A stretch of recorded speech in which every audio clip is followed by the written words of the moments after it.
आप देख रहे हैं सीएनबीसी आवाज। अमित सेठ हमारे साथ कनेक्टेड हैं आपकी क्वेरीज को आंसर करने के लिए। अब बात करते हैं अगले व्यूअर से। विपिन चेलानी एमपी से हमारे साथ कनेक्टेड हैं।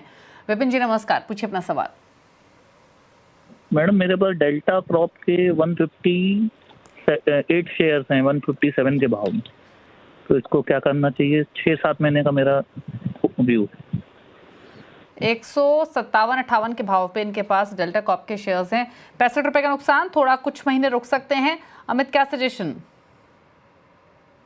जी देखिए, स्टॉक कंटिन्यूअसली एक डाउन ट्रेंड में ही है। आज के सत्र में maybe there is some news, 11% का मूव हमने देखा, बट सलाह यही है कि इस बाउंस में जहां भी इनका लॉस कम होता हो, टेक्निकली स्टॉक वीक है, आप यहां से निकलने की कोशिश करें।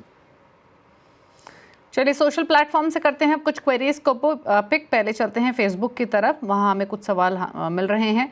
और एक सवाल हमें भेज रहे हैं चिंतन मेहता। कोटक महिंद्रा बैंक पर 3 साल के लिए एक आउटलुक लेना चाहते हैं।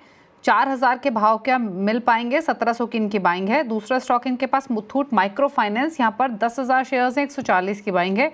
3 साल का नजरिया है। तो कोटक बैंक एट 1200 और मुथूट माइक्रो फाइनेंस एट 140। एक सेकंड जी, पहले कोटक महिंद्रा बैंक पे आ जाते हैं। 4000 तो थोड़ा ज्यादा एक डिस्टेंस हो गया, बट करंटली अगर चार्ट देखें तो एक अच्छा खासा सपोर्ट लेवल से स्टॉक रिवर्स कर रहा है। लगभग 1940 1940 रुपए का आपको स्टॉप लॉस लगाना है। और मुझे लगता है कि अगले 2 से 3 महीनों में स्लोली एंड स्टेडली ये स्टॉक 2250-2300 की तरफ जा रहा है। तो कोटक महिंद्रा बैंक में 1940 का एक स्टॉप लॉस लगाएं और इसे होल्ड करें। रही बात मुथूट माइक्रो फाइनेंस में, ये स्टॉक एक कंटिन्यूअस डाउन ट्रेंड में था। रिसेंटली स्टॉक ने अपना 200 एमआ रिगेन किया है और थोड़ा बहुत हम स्ट्रक्चर में देख रहे हैं कि यहाँ पे हायर हाई हायर लोज का फॉर्मेशन है, तो there is a possibility of a reversal as long as यहाँ पे 152 इज इंटैक्ट। तो 152 का स्टॉप लगाएं और मुथूट को होल्ड करें।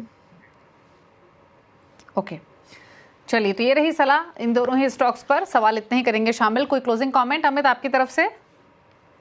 जी मैम, जितने भी स्टॉक्स डिस्कस हुए हैं इनमें मेरी कोई पर्सनल पोजीशन नहीं है एज ऑफ नाउ। शुक्रिया आपका इस शो में आने के लिए। और इसी के साथ इस शो में तो इतना ही। ब्रेक के बाद भी खबरें जारी है। नमस्कार।